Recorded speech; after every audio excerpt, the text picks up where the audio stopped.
सकाळचे 6 वाजले. तर नमस्कार मित्रांनो, आज जायचं आपल्याला गगनबावड्याला. आज आमच्या आईसाहेब लवकर उठलेले आहेत आणि चला आईला नमस्कार करूया.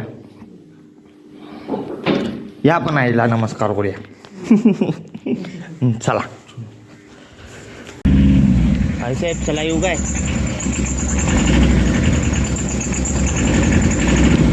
चला तर मग आज आपण जायचं आहे गगनबावड्याला. तिथं जाऊन आपल्याला 300 लोकांसाठी चहा नाश्त्याची व्यवस्था करायची. अहो ZP इलेक्शनचं काम, 300 कर्मचाऱ्यांसाठी नाश्ता करायचा होता आणि फादरांनी काय जबरदस्तीमध्ये उपीट बनवलं माहिती आहे.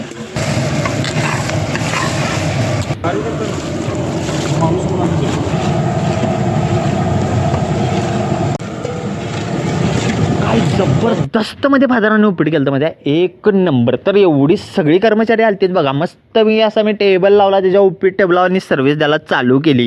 यार एवढ्या सगळ्या कर्मचाऱ्यांचा आज कधी ट्रेनिंगचा दिवस होता. तासाभरात मध्ये सगळा नाश्त्याचा डाव संपला. फादर मला म्हणाले, बाळ तू पण नाश्ता करून घे. मी पण सकाळपासून नाश्ता करायला नव्हता, मग नाश्ता करून घेतला आणि 11:30 वाजता कधी सगळा टेम्पो भरून टाकला बघा. 12 वाजता गगनबावड्यातनं स्टार्ट मारला आणि मेन रस्ता खराब होता म्हणून मी आतल्या जंगलात आलो बघा. काय जबरदस्त लोकेशन आहे हे तुम्हाला पुढच्या व्हिडिओत नक्की बघायला मिळेल.